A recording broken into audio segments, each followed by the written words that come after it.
اس گھر کے پنکھے تو بند ہیں, اس گھر کے AC تو بند ہیں. تو یہ مجھے کوئی اتنا عقل مندانہ فیصلہ نہیں لگا. اس سے مجھے یہ نہیں ابھی تک سمجھ آیا کہ کتنی بجلی بچ جائے گی, بلکہ دکانیں کھلنے سے شاید بجلی زیادہ بچے گی, کیونکہ نہ پنکھے چلیں گے, نہ AC چلے گا, نہ بتیاں جلیں گی, اور لوگ شاپنگ سینٹرز میں ہوں گے اس جگہ پہ, یا دکانوں پہ ہوں گے جہاں پہ ان کو جانا ہے. تو اس طرح کے جو فیصلے ہیں وہ شاید میرا خیال ہے گورنمنٹ بھی پینک ہو کے کر رہی ہے. باٹم لائن ایک ہے آپ کے ملک کی, اور وہ آپ کو باٹم لائن آپ سمجھ لیں.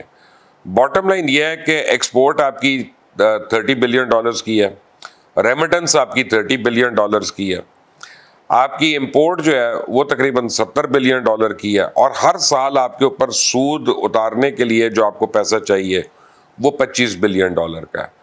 تو بیسیکلی آپ دیکھیں, مفتاح اسماعیل صاحب نے جو بجٹ دیا, اگر میں عام لوگوں کے لیے اس بجٹ کو ایکسپلین کر دوں ایک جملے میں, وہ چاہے مفتاح اسماعیل دے, یا اس سے پہلے شوکت ترین نے دیا, یا اس سے پہلے حفیظ شیخ نے دیا, یا اسد عمر نے, ہمارا جو بجٹ ہے وہ ایک ہے کہ جی $100 ہمارا خرچہ ہے, $100 ہمیں ادھار اتارنا ہے, ہماری آمدنی $70 ہے, لیکن آپ فکر نہ کریں, اسی میں ہم اتنے پیسے اور ادھار لے لیں گے کہ اس سے وہ $100 جو ادھار کا ہے وہ بھی اتر جائے گا, اور آپ کو ریلیف بھی مل جائے گا, ہمارے اوپر $70 اور اوپر چڑھ جائے گا. بیسیکلی یہ آپ کا بجٹ ہے. میں آپ کو آسان الفاظ میں اس کو میں سمجھا رہا ہوں. اب یہ ایک اتنی پرابلم ہو گئی ہے کہ آپ کو out of the box think کرنا ہے, آپ کو آؤٹ آف دا باکس سوچنا ہے, آپ کو اپنی ریونیو سٹریمز کریٹ کرنی ہے, آپ کو جو ہے نا وہ ایک لانگ ٹرم پلان چاہیے, آپ کو ایک روڈ میپ چاہیے, آپ کو ایک بزنس پلان چاہیے کہ اگلے 10 سال تک یہ ہماری فسکل پالیسی ہے.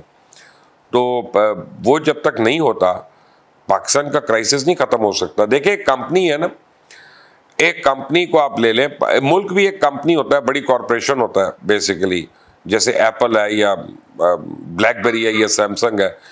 اب بلیک بیری اتنی بڑی کمپنی دنیا کی, جب وہ ہر سال اس نے لاس کرنا شروع کیا تو 8ویں سال لاس پہ انہوں نے کہا یہ نہیں اب چل سکتا, اس کو بند کر دے. ہم نے اس کو بند کر دیا. تو ملک بھی اسی طرح کے ہوتے ہیں, اور یہی ان کے اندر بھی ودن دوز کنٹریز امپلوژن شروع ہو جاتی ہے خدا نخواستہ. تو اگر ہم نے کوئی اسمارٹ بزنس پلان نہیں بناتے, اور ایسا بزنس پلان جس میں پاکستان کا ہر لیڈر, چاہے وہ شہباز شریف ہو, چاہے عمران خان ہو, چاہے آصف زرداری ہو, چاہے مولانا فضل الرحمان ہو, ان کو ایک دفعہ ملک کی سالمیت کے لیے آپس میں مل کر بیٹھنا ہوگا اور یہ فیصلہ کرنا ہوگا کہ یہ ملک رہے گا کہ ان کی سیاست رہے گی.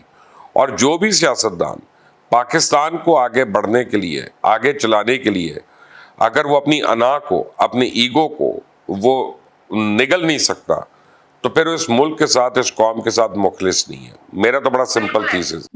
صحیح کہہ رہے ہیں آپ. اچھا سر, وزیر اعظم شہباز شریف جو ہیں وہ آصف علی زرداری صاحب اور بلاول بھٹو زرداری کے اعزاز میں ظہرانہ دے رہے ہیں. ایم کیو ایم کے حوالے سے بھی بات ہوگی. آپ سمجھتے ہیں آنے والے دنوں میں وزیر اعظم شہباز شریف ایم کیو ایم کے حوالے سے ان کے خدشات دور کر پائیں گے؟ دیکھیں ایم کیو ایم جو ہے نا, اس کے خدشات کم از کم 3 یا 4 باری آئیں گے مختلف ٹائموں پہ, اس کے بعد کو ان کا فیصلہ آئے گا. یہ جو آپ نے پی ٹی آئی کے ساتھ بھی دیکھا, وہ آج سے تو پہلے دن تو نہیں انہوں نے خدشے کا اظہار کیا تھا, وہ 8 مہینے کیا تھا. جب ایم کیو ایم اس وقت الگ ہوتی ہے حکومتی اس سے اتحاد سے, جب ان کو یہ یقین ہو جاتا ہے کہ یہ حکومت چلنے نہیں والی اور یہ گرنے والی ہے. اس سے پہلے وہ الگ بھی نہیں ہوتی. تو ابھی اس میں ٹائم ہے, ابھی اتنی جلدی نہیں ہوگا. ابھی تک میرا خیال ہے کہ میاں صاحب جو ہیں کچھ نہ کچھ کر لیں گے, ان کو منا لیں گے. صحیح. اچھا, آپ نے کہا تھا ایک پوری سیریز ہے, آپ کرپشن کے حوالے سے بات کریں گے. کل آپ نے عثمان بزدار صاحب کا پورا کٹا چٹا کھولا, یہ سب کیا کہانی ہے؟ کہانی بڑی سمپل ہے کہ کرپشن تو اس ملک میں ہمیشہ ہوتی رہی ہے, اور پہلے شاید زیادہ ہوئی ہو, کم ہوئی ہو, لیکن ہوئی تو ہے. اور وہ 30 سال سے ہوتی رہی, یہ اپنا 4 سال سے ہو رہی تھی یا 3 سال سے ہو رہی تھی. کرپشن ہمیشہ سے ہوتی رہی ہے.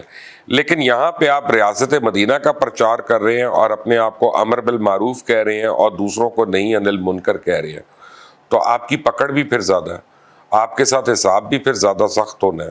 تو اب وہ کر رہے ہیں, اور میں آپ کو بتاؤں ابھی تو کچھ بھی نہیں ہے. ابھی تو اور جو ہم نے جتنا ایویڈنس نکالا ہوا ہے, جب آپ روز اس کو آگے دیکھیں گی تو یہ تو ایک ہوشربا داستان ہے. وہ جیسے تل سے ہوشربا کہانی تھی, یا 1000 داستان, عریبین نائٹس جو تھی, یہ ہزار داستانیں ہیں کرپشن کی اس وقت ہمارے پاس جمع ہوئی ہوئی، اور یہ آپ دیکھیے گا.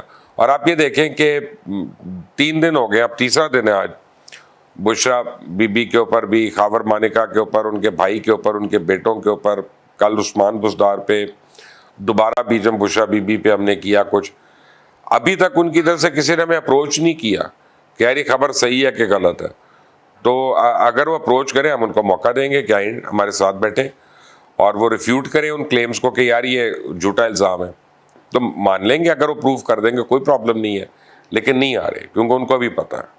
لیکن سر خان صاحب کے جو سپورٹرز ہیں وہ یہ کہتے ہیں کہ خان صاحب خود تو کرپٹ نہیں، ان کے ارد گرد کے جو لوگ ہیں وہ ایسے ہیں. لیکن کل جو ایک خبر سامنے آئی اس میں 3 جو سرکاری گھڑیاں تھی توشہ خانہ کی، ان کو بیچنے کے حوالے سے بات سامنے آئی کہ خان صاحب نے ان کو سیل کیا کم پیسوں میں اینڈ آل. تو کیا خان صاحب کے گھر کا سارا جو خرچہ ہے وہ توشہ خانے سے چلتا تھا؟ دیکھیں پتہ نہیں، یہ تو وہ جواب دیں گے، میں تو نہیں اس کا جواب دے سکتا. لیکن یہ میں مان نہیں سکتا کہ میرے دفتر میں میں کہوں کہ جی میں کرپٹ نہیں ہوں اور نیچے سارے کرپٹ ہیں. ایسا ہوتا ہے تو پھر میں اپنے آپ کو بے وقوف ہی سمجھ سکتا ہوں نا کہ میرے نیچے سارے کرپشن کر رہے ہیں، مجھے پتہ نہیں چل رہا. نہیں، لیکن پوچھنے کا یہ قومی سلامتی کا مسئلہ ہے، تو یہ واقعی قومی سلامتی کا مسئلہ ہے؟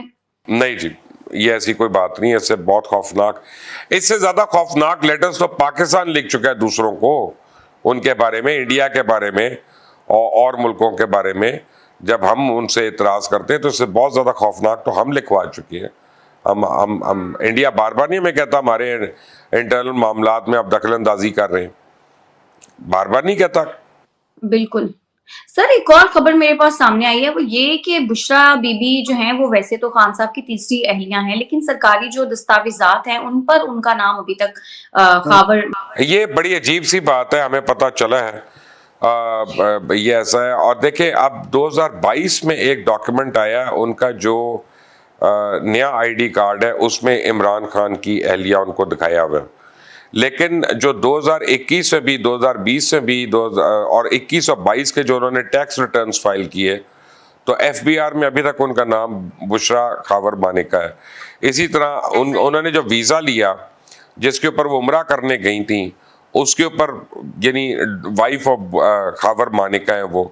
تو مجھے سمجھ نہیں آ رہی کہ پرائم منسٹر آپ ہیں اور آپ کی بیگم جو ہے وہ ڈفرینٹ بندے کے نام کے ڈاکیومنٹس پہ ٹریول کر رہی ہیں اور آپ کے ساتھ ہیں، اور آپ کو ابھی اس کا بھی نہیں پتا. تو پھر اور میں کیا کہہ سکتا ہوں آپ کی معصومیت کے اوپر یہ. وہ ان کو اپنے دستاویزات پہ نام. لیکن ایک آپ کو میں بات بتاؤں کہ یہ جو نیکسس ہے نا، یہ نیکسس بڑا سٹرونگ ہے، بشرا بی بی کا، خاور مانیکا کا، بشرا کے بھائی کا، خاور کے بیٹوں کا اور بشرا کے بیٹوں کا، اور عثمان بزدار، فرح گوگی، جمیل گجر، آگے طاہر چیمہ، ان کے مختلف اور جو فرنٹ مین ہیں وہ سارے.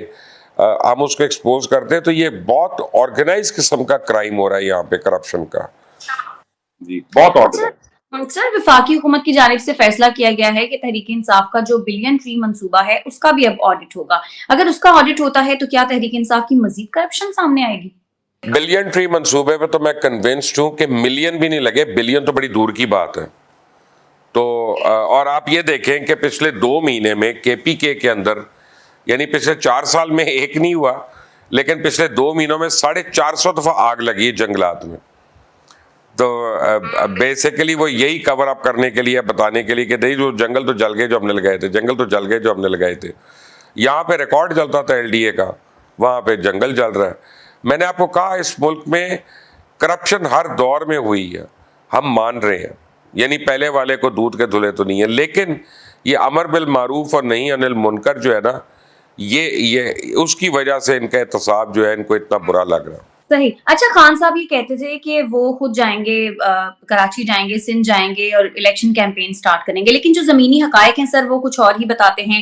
پہلے تحریک انصاف کی سندھ اسمبلی کے ایک رکن نے استعفیٰ دیا، اس کے بعد کراچی کے تحریک انصاف کے صدر نے اپنی ہی جماعت کے ایک دوسرے کارکن کے خلاف مقدمہ درج کیا. یہ ساری کیا کہانی ہے؟ اور پھر اب خان صاحب اگر وہاں جاتے ہیں تو کوئی فائدہ ہوگا؟ اس کو چھوڑ دیں، میں آپ کو اس سے زیادہ بڑی کی بات بتاتا ہوں. اچھا. وہ یہ ہے کہ کل شاہ محمود قریشی جو وائس چیئرمین ہے پاکستان تحریک انصاف کے، انہوں نے کہہ دیا کہ مجھے میری پارٹی نے ہروایا. یعنی انہوں نے تحریک انصاف کے اوپر الزام لگایا، انہوں نے عمران خان کے اوپر الزام لگائے. تحریک انصاف اور عمران خان نے اس کا ریبٹل ہی نہیں دیا, یہی نہیں کہا کہ یہ شخص غلط کہہ رہا ہے, صحیح کہہ رہا ہے, کیا کہہ رہا ہے, سلپ آف ٹنگ ہو گیا. نہ شاہ محمود قریشی نے اپنی اسٹیٹمنٹ کو کلیریفائی کیا کہ جی میں پی ٹی آئی نہیں کہہ رہا تھا, میں تو صرف جہانگیر ترین کا نام لینا تھا, میرے منہ سے نکل گیا وہ, کوئی ایسی بات نہیں. تو ایک تو یہ بات ہے, بڑی امپورٹنٹ بات ہے. جہاں تک کراچی کا تعلق ہے تو آپ کو بتاؤں کہ Karachi is a different ball game altogether. Karachi میں for some odd reason Tehreek Insaf کی مقبولیت میں بہت زیادہ اضافہ ہوا ہے. وہاں پہ ایم کیو ایم جو ڈیوائیڈ ہوئی ہوئی اور 3-4 دھڑوں میں ہے, تو ایم کیو ایم کی جو اپنی یوتھ ہے وہ خود تنگ ہو کے پی ٹی آئی میں آ گئی ہوئی ہے. تو ملک میں باقی جگہوں پہ بھلے پی ٹی آئی کو مار پڑ رہی ہوگی یا پڑی ہوگی, لیکن کراچی میں پی ٹی آئی کا ووٹر بھی بڑا ہوا ہے اور بڑا ہے سائز میں, اور اس کا سپورٹر بھی زیادہ ہوا ہے. تو Karachi is a different ball game altogether. Sir تھوڑا سا ایک سوشل ایشو کی بات کر لیتے ہیں. پہلے دعا زہرا کی کہانی سامنے آئی, پھر نمرا کاظمی, اور اب میرے پاس ایک اور خبر آئی ہے کہ حیدرآباد کی ایک کم سن بچی کی شادی سامنے آئی ہے. اس طرح کے جو بڑھتے ہوئے واقعات ہیں, ان کا ذمہ دار آپ کو کیا لگتا ہے کون ہے, اور ایسے واقعات کو کیسے روکا جا سکتا ہے؟ ایک تو ہمارے ڈرامے جو ان کے پہلے سینسر ہوتے تھے اب نہیں ہوتے, اور اب مادر پہ آزاد ہمارے ڈرامے بن رہے ہیں. اب تو ایسے ڈرامے بھی ہیں کہ میں اپنی بیٹی کے ساتھ بیٹھ کے نہیں دیکھ سکتا. اور پہلے ہمیں یہ بڑا فخر ہوتا تھا, بڑا غرور ہوتا تھا کہ میں فلمیں جو ہیں اور ڈرامے اپنی ماں کے ساتھ بیٹھ کے دیکھتا تھا, اپنی والدہ کے ساتھ. اور یہ ہے کہ انڈین فلمیں میں ان کے ساتھ نہیں دیکھتا تھا, کیونکہ کبھی کسی میں ریپ ہو جاتا تھا, کسی میں بلاత్کار ہو گیا, تو یہ ہو گیا. تو obviously ہمارا ٹائم نہیں تھا ایسا کہ ہم لوگ اپنے والدین کے ساتھ اس طرح کی بے تکلفی کریں.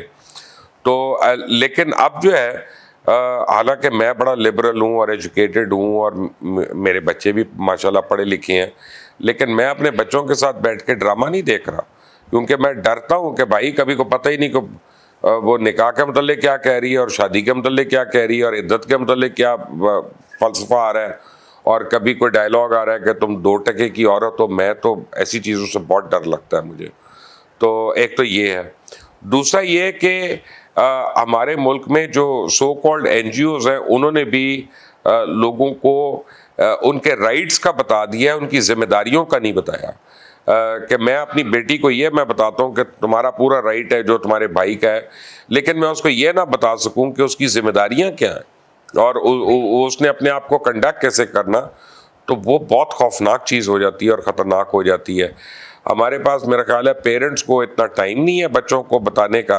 اصل میں ہماری جو جنریشن ہے نا ماوش, آپ ابھی اس سے نہیں گزری, آپ انشاءاللہ ابھی داخل ہوں گی اس میں 2 مہینے کے بعد. لیکن آپ دیکھیں کہ ہم 5000 سال پرانی تاریخ میں دنیا کی, ہماری جو میری جنریشن ہے نا, وہ سب سے یونیک جنریشن ہے پوری کائنات میں, پوری دنیا میں. اور وہ یہ کہ اور آپ کے پیرنٹس اس میں آتے ہیں, بائی دی وے آپ کے پیرنٹس میری جنریشن میں یعنی اس جنریشن میں آئیں گے. جو ہم 90s کے بچے ہیں, مجھے لگتا ہے وہ والا دور بھی بڑا بہتر تھا 90s کا. نہیں, میں کسی اور سینس میں کہہ رہا ہوں جی, کہ آپ یہ دیکھیں کہ ہم اپنے والدین کے لیے بہت ہی اوبیڈینٹ, ایکسٹریملی اوبیڈینٹ, کہ ماں نے کہہ دیا یہ تو یہی, باپ نے کہہ دیا مغرب کے بعد گھروں باہر نہیں ہونا, تو اب مجال ہے کہ مغرب کے بعد کو گھر سے باہر ہو جائیے وہ. لیکن اب جب ہمارے بچے بڑے ہو رہے ہیں ماوش, تو ہم ان کے ساتھ اس طرح کا ماں باپ بن کے نہیں رہتے, ہم ان کا دوست بن کے رہتے ہیں. And we are trying to be understanding کہ نہیں یار آج ایسا لیٹ آنا ہے تو آج یہ ہے, تو آج اس کی کوئی مجبوری ہے, آج اس کے سر نے لیٹ کر دیا تھا تو وہ دوست کی برتھ ڈے آ گئی. تو آپ دیکھیں ایک زندگی میں اب کتنی بڑی ٹرانزیشن ہے کہ خود ہم اوبیڈینٹ تھے, بچوں کے لیے ہم دوست بن گئے ہیں اور انڈرسٹینڈنگ ہو گئے ہیں. تو ہمارے میں سے ہر ایک جو ہے وہ اس گریجویشن میں اتنا کامیاب نہیں ہوا شاید, اور ہماری اولاد میں وہ تربیت کی کمی نظر آ رہی ہے. بالکل. اور ابھی آنے والی جنریشن پتہ نہیں کیسی ہوگی, آنے والی جنریشن ہم سے بہتر ہوگی, کیونکہ ہم لوگ کنفیوزڈ ہیں, وہ کنفیوز نہیں ہے, وہ کلیئر ہے اپنے. ہاں وہ کلیئر ہے. چلیں دیکھتے ہیں آنے والے دنوں میں کیا ہوتا ہے.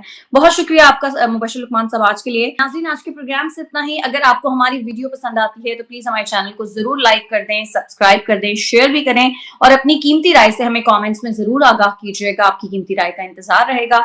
ہمیں اجازت دیں. اللہ نگہبان.